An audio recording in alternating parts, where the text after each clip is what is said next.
Votre quotidien a toujours le même goût? Moulinex présente Cookéo. Préparez plus de 100 plats préprogrammés en quelques clics. Faites votre choix et Cookéo s'occupe de tout en un rien de temps. Avec Cookéo, le premier multicuiseur intelligent de Moulinex, rien de plus facile pour changer votre quotidien.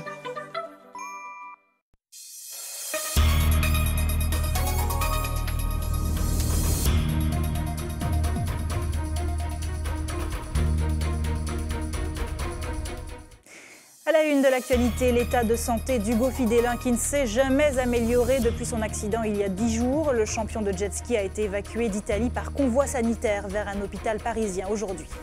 Une altercation et une arrestation au Taser, 2 mois de coma et un décès. Voilà l'étrange fin de vie du docteur Burger. Décédé dans la nuit du 21 au 22 mai, il sera inhumé demain au Lamentin. Quand les maires et présidents de communautés d'agglomération retournent sur les bancs de l'école, au Trois-Îlets, une université des maires leur apprend pendant 2 jours à mieux gérer le porte-monnaie de leur commune à l'heure où la dotation de l'État s'amoindrit. Enfin, 75 employés sur le carreau, c'est la conséquence de la fermeture des 3 hôtels lucéens du groupe Caribéa. Pendant 6 mois, ils seront en pleine rénovation, l'occasion pour le groupe d'opérer aussi une profonde restructuration. Et nos invités ce soir, vous le voyez, seront le nouveau directeur de la SARA, Philippe Guy, et sa responsable des ressources humaines, Valérie Pavius. Bonsoir à tous, très heureuse de vous accompagner pour cette heure d'information. Je vous le disais en titre, des rumeurs laissaient croire qu'il allait mieux, mais en réalité, l'état d'Hugo Fidélin va de mal en pis. Hospitalisé en Italie après son accident lors des mondiaux de vitesse il y a 10 jours, le champion de jet ski a été rapatrié en France par convoi sanitaire aujourd'hui. Admis au service réanimation de la Pitié-Salpêtrière, il présente un état jugé préoccupant. Voyez plutôt le reportage de Kathleen Villascopette avec Loïc Régis. Quel est l'état de santé exact d'Hugo Fidélin? À ce stade, ses proches n'ont aucune réponse. Après son accident le 23 mai dernier lors des mondiaux de vitesse en Italie, le sportif est hospitalisé dans la ville de Lecce pour de multiples fractures, notamment au bassin. S'ensuivent 10 jours de calvaire médical. Il souffrait trop et les médecins ont pris la décision de l'opérer. Et c'est à l'issue de l'opération, si vous voulez, il a commencé à être pas bien du tout. Déjà avant, il n'était pas bien, mais encore après ça s'empirait. Et donc jusqu'au point d'être en réanimation, donc en soins intensifs. Voilà, et là maintenant, on ne sait pas exactement son état. Je peux vous dire, franchement, on ne sait pas.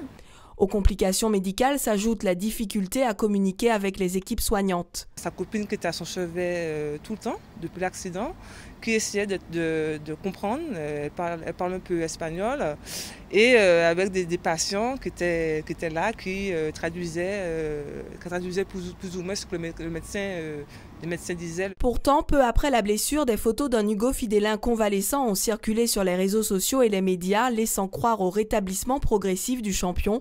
Une fausse rumeur qui n'a fait que compliquer les démarches. Cela a entraîné on a eu beaucoup de difficultés à avancer parce que les gens, en fin de compte, ont appelé à droite à gauche.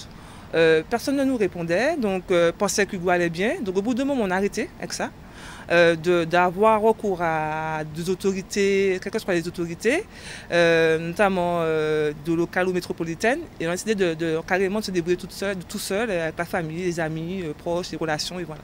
Hugo Fidélin va intégrer ce soir le service de réanimation de l'hôpital de la Pitié-Salpêtrière à Paris.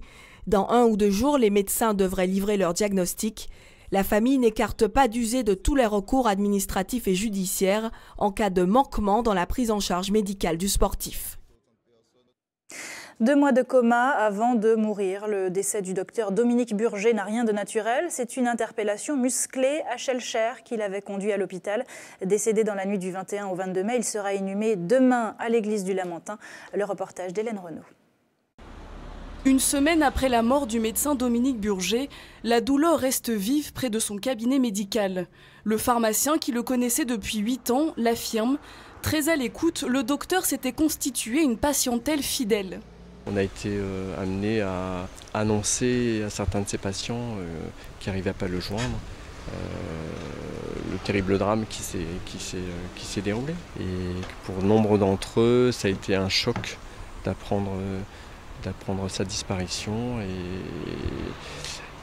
j'ai été témoin de choses, de gens qui le vivaient très mal, quoi. C'est ici, le long de la ravine Cazenavir à Schellcher, qu'a eu lieu le drame. Vers 2 h du matin, le 20 mars dernier, Dominique Burger promène ses 2 chiens. Soudain, une altercation aurait éclaté entre lui et un couple en voiture. Les gendarmes interviennent et font usage d'un taser. Quelques minutes plus tard, le médecin est victime d'un arrêt cardiaque. Il est admis au CHU en coma profond. Il décède 2 mois plus tard, le 21 mai dernier. L'avocate de la famille s'interroge sur les possibles failles lors de l'interpellation et de la prise en charge.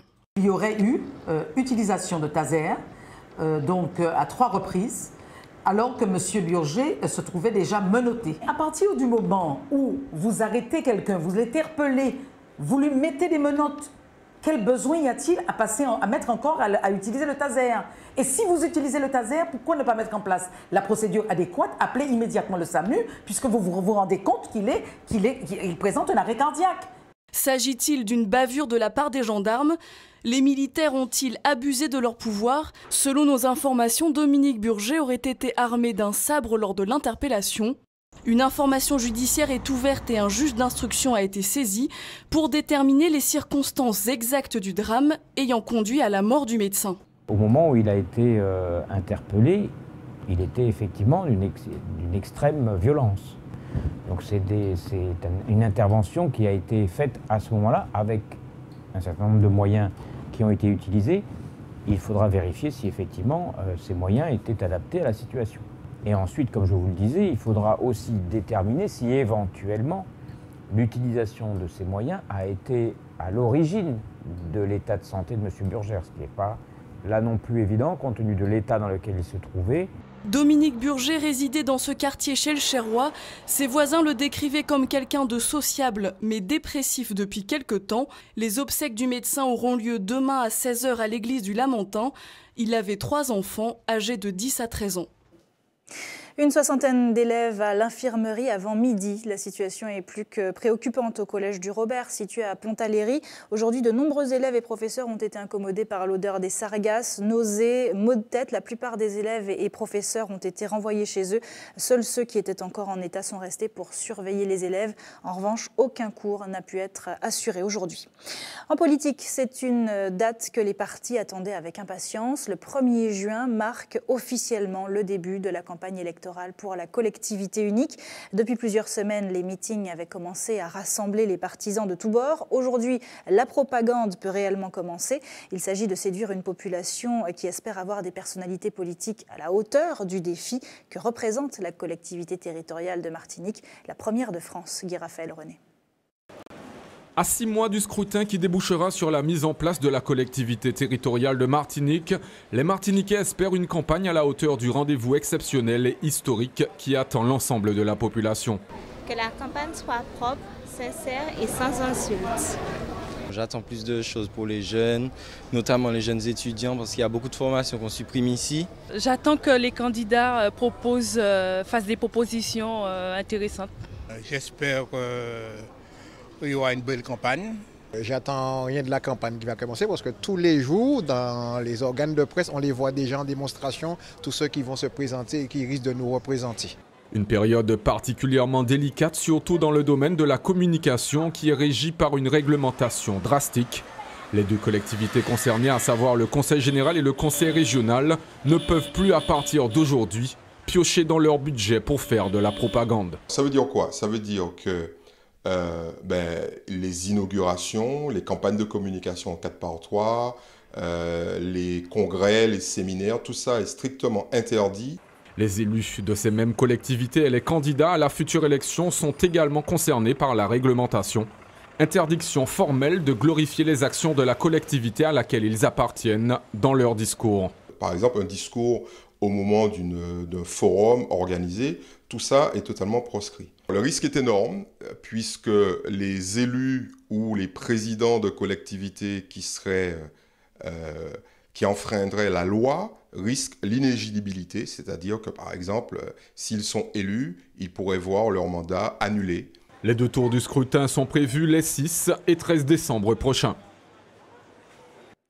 Et parmi les candidats à la présidence de cette fameuse CTM, il y a également Yann Monplaisir. Ce matin, il a rassemblé la presse afin de livrer son analyse de l'économie locale.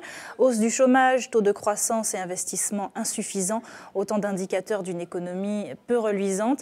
Des problèmes qui ont des solutions selon le candidat de la droite. Et pour ce faire, il faut optimiser les dépenses publiques et soutenir plus efficacement l'économie à travers un partenariat fort entre les collectivités et l'État, à l'instar de la Guadeloupe. Écoutez Yann Monplaisir, interrogé par Guy Raphaël. René.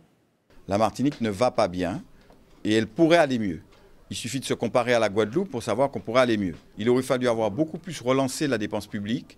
Il aurait fallu avoir beaucoup moins ponctionné dans la poche du contribuable martiniquais, parce que quand on prend l'argent, eh bien c'est de l'argent que le Martiniquais n'a pas pour consommer. Quand il ne consomme pas, il n'y a pas d'activité économique. Donc voilà ce que nous avons voulu dire ce matin, c'est qu'il est possible de mener une autre politique aussi de relation avec l'État.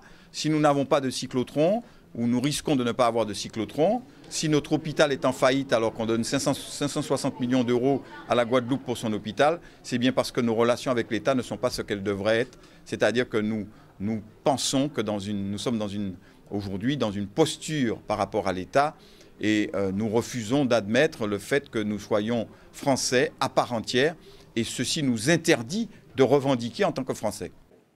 Apprendre à mieux gérer son budget, ce n'est pas un cours pour les accros du shopping, mais un séminaire pour les maires et présidents de communautés d'agglomération. Depuis ce matin, ils sont tous rassemblés aux Trois-Îlets pour apprendre à mieux tenir les cordons de la bourse. L'objectif est clair, faire moins de dépenses à l'heure où l'État a baissé sa dotation envers les collectivités territoriales de plus de 3,5 milliards d'euros. Le reportage de Volana Razafi Manansoa. Diminuer les dépenses, voilà ce qui est demandé à toutes les municipalités de France. Pour l'année 2015, 3,7 milliards d'euros seront retirés de l'ensemble des collectivités territoriales. Une baisse de dotation de l'État qui s'élève à 11 milliards en 3 ans. Selon les administrés, il faut prendre des mesures drastiques. Il y a la fête patronale. Au lieu de faire trois week-ends, faire un week-end et puis bon, s'il y a des loisirs et que ça coûte cher, supprimer dedans. À mon avis, il faut moins d'employés. Employés, moins de monde à ne rien faire, parce qu'il y en a trop qui ne font rien. Mais pour la plupart des maires, pas question de renvoyer le personnel, mais...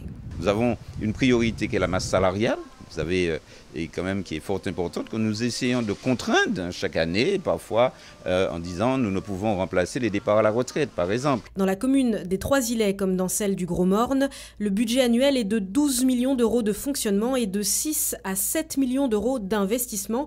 Un budget souvent difficile à tenir. Il faut donc gaspiller moins pour dépenser moins, diminuer l'éclairage public de nuit ainsi que le gaspillage de l'eau courante, ou encore photocopier en noir et blanc plutôt qu'en couleur. Il n'y a pas de petites économies. D'autres rabais peuvent également être réalisés en optimisant les moyens. Il y a des nacelles qui sont conventionnées et ces nacelles-là, par jour, c'est 300, 360, parfois 380 ou 480 euros la journée. Eh bien, au moment, nous sommes en train de réfléchir avec les services, pour voir comment on peut permettre qu'il y ait un service qui utilise le matin et un autre service qui puisse utiliser l'après-midi. Partager les équipements au sein d'une même ville serait une première étape. Utiliser les infrastructures entre plusieurs communes pourrait être bénéfique à tous. Quand une collectivité décide de réaliser une piscine, doit-elle le faire simplement sur le territoire de la commune? Peut-elle le faire en intercommunalité? Peut-elle imaginer une piscine qui soit adaptée en fin de compte au public, qui soit la moins coûteuse en termes de frais de gestion? Et si les services municipaux doivent faire des efforts, il en va de même pour les administrés. Ne pas polluer ou encore ne pas détruire les équipements de la commune, en somme agir en citoyen. Au François par exemple, les actes de vandalisme ont nécessité cette année plus de 50 000 euros de travaux de rénovation. En bref, interdiction de se rendre sur le campus. C'est en somme le contenu de l'arrêté pris par la présidente de l'université, Corinne Mancé-Caster, à l'encontre des dirigeants du Ceregmia, Fred Selimène et Kinvi Logosa. Pour rappel, leur suspension d'1 an prenait fin mardi dernier, alors que le conseil de discipline n'avait toujours pas statué sur leur affaire de détournement de fonds présumé. Des étudiants et universitaires avaient manifesté contre leur retour sur le campus de Schellcher. Ils seront donc maintenus à distance jusqu'au 10 juin, le temps peut-être de traiter un dossier Serregmia qui traîne depuis près de 2 ans déjà. Restez avec nous sur ATV. Dans un instant, on ira à Sainte-Luce où les 3 hôtels du groupe Caribéa ont tiré le rideau pour les 6 mois à venir, le temps de quelques travaux et d'une profonde restructuration. Et puis on ira ensuite à la rencontre de Jacqueline Petitot, enseignante charismatique du lycée Montgérald du Marin qui prend sa retraite dans quelques semaines. Mais avant, un œil sur l'actualité sociale marquée aujourd'hui par une nouvelle mobilisation du personnel de l'hôpital Mangovulsin. Il dénonce l'absence d'anesthésistes qui paralyse le bloc opératoire. Plusieurs services sont impactés par cette fermeture du bloc et de nombreux patients sont dans l'attente. Le reportage de Julien Goudichaud. À l'hôpital de Mangovulsin, les anesthésistes sont aux abonnés absents. Conséquence, une dizaine d'interventions chirurgicales prévues ces mercredis et jeudis sont annulées. Des patients avertis au dernier moment et laissés pour compte à quelques jours de leur opération. J'ai pu enfin avoir ce rendez-vous la semaine dernière avec l'anesthésiste et puis on m'appelle pour me dire que finalement ce rendez-vous est annulé. J'avais une intervention programmée la semaine prochaine, donc là aujourd'hui, je ne sais pas. C'est des douleurs que j'arrive à supporter. J'avais la patience de savoir que je vais être opéré, donc je supportais, mais c'est vrai que là je ne sais pas si je vais pouvoir supporter quand même. Le personnel hospitalier est pour sa part incapable de répondre aux questions des malades. Les annulations de prise en charge s'enchaînent et l'inquiétude gagne dans les différents services. Leur question c'est quand ? Et nous ne pouvons pas répondre à ça. Pour qu'un patient puisse être opéré, il faut qu'il fasse la consultation d'anesthésiste encore une fois. Donc par conséquent, s'il n'y en a pas d'anesthésiste, comment nous allons faire ? Est-ce que nous tenons compte de notre population ? Parce que je n'ai pas l'impression. L'absence d'anesthésiste laisse craindre une fermeture du bloc opératoire. Au total, ce sont pas moins de 8 services qui sont menacés. Certains, comme la chirurgie ambulatoire, sont les derniers présents dans le public en Martinique. La fermeture du bloc opératoire aujourd'hui, c'est la mort de l'hôpital. Toute l'activité de l'hôpital se réalise au bloc opératoire et par voie de conséquence, nous allons assister à la fermeture de tous les services de chirurgie et de médecine. On ne peut pas concevoir qu'on puisse construire un hôpital tout neuf et qu'on décide de le fermer en laissant des établissements aussi vétustes existants sur le territoire pour pouvoir accueillir la population. Il faut défendre d'abord dans cette affaire l'intérêt de la population avant même les précarés des uns et des autres. En fin d'après-midi, des négociations ont démarré avec la direction et doivent se poursuivre demain. Négociations également au Robert, en bref, où les salariés de l'association La Sainte Famille ont repris leur mouvement de grève aujourd'hui. Résultat, les crèches de Petit Prince et de Mansarde étaient fermées. Un service minimum devrait être mis en place en attendant de trouver une issue au conflit. Et puis à Saint-Pierre, la maison d'accueil spécialisée en grève depuis le 18 mai poursuit son mouvement. Le personnel dénonce toujours le manque d'effectifs et les conditions de travail déplorables. 3 hôtels fermés pendant 6 mois, le temps de faire ses travaux. C'est ce qu'a annoncé le groupe Caribéa. Ces établissements de Sainte-Luce ne rouvriront qu'en décembre et en attendant, 75 salariés sont au chômage technique. Certains d'entre eux suivront des formations mises en place afin d'assurer leur réorientation. Dans le même temps, un plan de restructuration annoncé en 2014 va être appliqué. Voyez plutôt le reportage de Loïc Régis. Les mêmes affiches à l'entrée des 3 établissements. Amandier, Amiris et Caribéa sont fermés du 18 mai au 30 novembre 2015. Conséquence de ce programme de rénovation des hôtels, la fermeture des structures pour 6 mois et le chômage technique de 75 employés. Pendant la période de rénovation, il y a une période de formation pour laquelle les représentants du personnel n'ont pas été vraiment associés, c'est-à-dire sur la durée, sur les modules, sur le contenu pédagogique. Nous avons été tenus à l'écart de tout cela. Et il y a aussi des périodes de chômage partiel, pendant les périodes où les salariés, en fonction de leur service, ne seront pas en formation. Un plan social a été prononcé en octobre 2014. Il prévoyait la suppression de certains postes, un regroupement des services et une dizaine de licenciements pour motifs économiques. Une restructuration que les délégués du personnel ne comprennent pas. Ce n'est pas essayer de développer les recettes, c'est plutôt de réduire les charges. Quand vous avez des interlocuteurs qui ont pour seul credo la réduction des charges et non l'augmentation des recettes, il est certain que toutes les politiques qui sont mises en place sont celles qui visent à avoir de moins en moins de salariés et à instaurer la précarité sous différentes formes. Aujourd'hui, les représentants syndicaux se sentent délaissés par les politiques. Nous avons entamé des discussions avec les politiques qui d'ailleurs n'ont rien fait pour nous, parce que c'est un plan qui sera financé à peu près à 80% par le conseil régional. Les travaux n'ont toujours pas commencé selon les représentants du personnel. Malgré nos multiples sollicitations, la direction est restée injoignable. Et en Guadeloupe, c'est un hôtel de Saint-François qui est dans la tourmente. Le Manganao fait face à une grève des personnels depuis vendredi. Les salariés affiliés à l'UTHTR, UGTG et à Force ouvrière réclament l'application de la convention collective des hôtels de Guadeloupe ainsi que le respect des accords binaux. Un bras de fer avec la direction que paient les clients. La majorité d'entre eux a dû être relogée. Linda Kayarsi. Dès l'entrée du Manganao, le personnel affiche sa détermination. Depuis l'échec des négociations vendredi dernier avec la direction. Nous commandons aussi les vrais chiffres au niveau à l'hôtellerie et à l'argent que ces gens perçoivent de la part du CICE, des fonds fédéraux pour la rénovation. Et à ces demandes-là, nous n'avons pas de réponse concrète. Dans le collimateur des employés, l'application de l'accord binaux de la convention collective des hôtels de Guadeloupe ainsi que de meilleures conditions de travail. Depuis au moins 6 mois, on va travailler ça, on va faire 4 personnes de café, et on va obliger nous à faire à 2. Normalement, si dans l'hôtel, si on n'a pas calé, il faut venir de haut en bas et que tout le monde impliqué. Mais on va demander toujours les petits impliqués, c'est toujours les petits qui vont demander faire effort. Un mouvement de grève qui n'est pas sans conséquences. Piscine, plage, espace restauration sont désertés, pas un client à l'horizon. En dehors des clients qui étaient hébergés, que nous avons dû replacer, reloger dans d'autres hôtels, il y a les clients qui sont partis, les derniers sont partis hier. Ils sont assez mécontents, mais en même temps ils ont subi la situation un petit peu.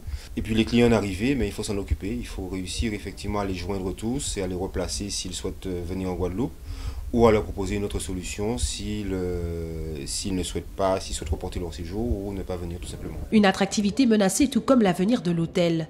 Pour la direction qui s'est fendue d'un communiqué, le mouvement de grève rendrait la signature d'un projet de contrat avec un nouveau tour opérateur, très improbable, et serait fondé exclusivement sur des revendications salariales dont la pertinence peut être questionnée en cette période décisive pour l'hôtel. Pour l'heure, les discussions semblent être au point mort entre direction et personnel gréviste. Retour en Martinique, voilà un mois qu'il sillonne les Antilles-Guyane, le temps de faire le tour des institutions, des élus et des représentants de l'État pour préparer le terrain. Nommé en fin de semaine dernière, le nouveau directeur de la SARA, Philippe Guy, succède à Tanguy Descazo. Après 3 ans en Chine, il prend donc les rênes de la raffinerie d'EDFA. Il est notre invité ce soir. Bonsoir Philippe Guy. Bonsoir. Merci beaucoup d'être avec nous. Vous êtes accompagné de votre directrice des ressources humaines, Valérie Pavius. Bonsoir, merci aussi. Vous reprenez donc la direction d'une entreprise qu'on dit menacée. Qu'en est-il de la pérennité de la SARA ?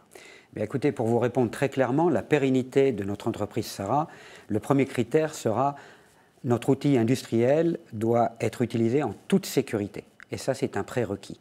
La SARA a acquis beaucoup d'expérience à ce sujet et nous allons continuer dans ce domaine de la sécurité. Le deuxième critère de la pérennité, c'est que nous devons satisfaire les besoins des 3 DFA. Et comme ces besoins sont spécifiques à chaque DFA, nous allons nous attacher à bien satisfaire le besoin spécifique de chacun des 3 DFA. Donc du coup, la SARA n'est pas menacée. À partir du moment où on sera capable d'engager correctement, et je vous en parlerai très concrètement, ces besoins de satisfaction, par exemple au travers de la transition énergétique, je suis convaincu que l'outil industriel n'est pas menacé. Ruby a récemment racheté les parts de Total, devenant ainsi l'actionnaire majoritaire. Ils ont certifié à l'autorité de la concurrence que cela n'aurait aucune incidence sur les prix. Alors concrètement, qu'est-ce que ça change pour la SARA et pour les Antilles-Guyanais que Ruby soit en force ? Alors, ce que je constate déjà, Total a vendu c'est 35% à Ruby, mais que Total reste très présent dans les Caraïbes, en particulier en Martinique et en Guadeloupe, en termes de marketing. Donc ça veut déjà dire, Total a confiance dans l'approvisionnement de ces stations-service à partir de la raffinerie de la SARA. Deuxièmement, pour SARA, qui était déjà très implantée dans les Caraïbes, c'est le renforcement de sa position. Troisièmement, Ruby, on va dire qui est une jeune entreprise, 20 ans d'existence, va augmenter son chiffre d'affaires de pratiquement 50%, donc Ruby devient raffineur. Donc ce qui change concrètement pour nous, j'allais dire, hormis le changement du nom de l'actionnaire, ce sont toujours les mêmes objectifs, produire en toute sécurité et satisfaire le besoin. Vous avez choisi de mettre votre personnel en avant, ça tombe bien. Madame Pavius est avec nous, je me tourne vers vous. Il y a une épée de Damoclès qui pesait il y a quelques mois encore sur la tête des Martiniquais, c'était la grève des cadres de la SARA. Où est-ce qu'on en est de ce mouvement ? Est-ce qu'ils ont eu les garanties qu'ils désiraient ? Est-ce qu'ils ne vont pas ressurgir un jour avec leur grève en paralysant tout le monde ? Et en fait, la grève des salariés de la SARA, notamment des cadres donc, de la CFE-CGC, traduisait en fait l'inquiétude des salariés. Donc l'inquiétude sur la pérennité de l'outil industriel et sur leur emploi. Donc ce mouvement a permis de diligenter, l'État a diligenté une mission interministérielle. Donc ils ont eu satisfaction puisque nous avons eu cette mission qui a d'ailleurs rendu son rapport et donc rassure les salariés sur les points sur lesquels l'entreprise avait déjà porté à la connaissance de l'État. Donc du coup, cette grève est terminée. Philippe Guy, je vous cite, c'est un engagement fort de ma part à initier le dialogue et être présent au moment des discussions pour servir le développement de l'entreprise. Est-ce qu'on peut croire que ce qu'on appelle les grèves de carburant, pour dire large, ne sont plus qu'un mauvais souvenir? Écoutez, c'est mon souhait, c'est mon vœu le plus cher et je veux œuvrer pour. Maintenant, moi, l'engagement que j'ai pris, c'est effectivement de participer au développement de cette entreprise. Et ce soir, moi, je suis très heureux de répondre à vos questions et d'être accompagné de Valérie. C'est pour bien montrer, on n'est pas qu'une simple raffinerie. Et la SARA, bien sûr, c'est une entreprise au terme légal et juridique, mais la SARA, c'est avant tout une équipe. Une équipe qui a bâti cette entreprise depuis maintenant bientôt 45 ans. Donc, à partir de ce qui a été bâti, eh bien maintenant, il faut passer à une autre phase de développement. Est-ce que vous êtes prêt à fournir tous les documents nécessaires, parce qu'il y avait eu aussi ce problème avec la préfecture notamment? Sans aucun problème. Sur la transparence des prix maintenant? Nous agirons en toute transparence et je crois que lorsqu'on entre en négociation, il faut être capable de faire le premier pas pour montrer sa bonne volonté et je ne doute pas que nous trouverons un accord. Dernière question qui interpelle forcément tous les Martiniquais, est-ce que le prix de l'essence va baisser? Dites-nous oui. J'aurais un grand plaisir à vous dire oui. Maintenant, si je le savais, si j'en étais sûr, je ne serais pas directeur de la SARA. Voilà. Alors, plus sérieusement, pour dire à vos téléspectateurs, nous, SARA, on ne peut pas piloter le cours du brut. Le coût de la matière première n'est pas dans nos mains. Ça peut paraître un peu bizarre, mais le taux de change entre l'euro et le dollar est très important. On ne le pilote pas. Qu'est-ce qu'on peut offrir de mieux aux consommateurs? Le maintien de nos coûts, et on a engagé depuis plus de 2 ans un programme de réduction de nos coûts. Et ce que je vais engager... Vous allez baisser vos marges aussi? Alors, vous allez voir, on va faire mieux que ça. On ne va pas baisser nos marges, on va, avec l'équipe de la SARA, mettre en place des projets de développement qui vont apporter une contribution supplémentaire et qui ira directement au bénéfice des consommateurs. C'est un petit peu complexe. Ouais, ça tient. En réalité, c'est la création de la valeur. À partir du moment où on va créer de la valeur au sein de l'entreprise SARA, du fait du mécanisme entre l'État et la SARA, cette création de valeur ira directement au bénéfice du consommateur. Et donc les coûts vont baisser? Si le brut augmente et que l'euro continue de baisser, non. Mais je dirais, et ça ne rassurera pas vos consommateurs, mais ils augmenteront moins que ce qu'ils auraient dû augmenter. Mais revoir vos marges, c'est pas du tout d'actualité. On n'est pas du tout sur un système de marge. Il faudra me réinviter pour que je vous explique. Avec plaisir. Merci beaucoup en tout cas d'avoir été avec nous aujourd'hui. Merci à vous deux. Merci à Valérie Pavius de vous avoir accompagné. Merci bien. C'est l'heure de notre coup d'œil quotidien sur vos quartiers. Tout de suite le JT des communes.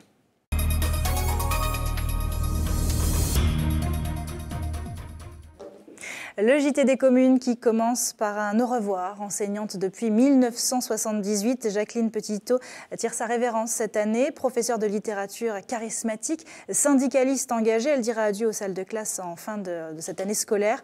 Avant de partir à la retraite, elle a prodigué quelques conseils à ses élèves de terminale. Notre correspondante Camille Joseph a assisté à ses 2 dernières heures de cours au lycée Montgérald du Marin.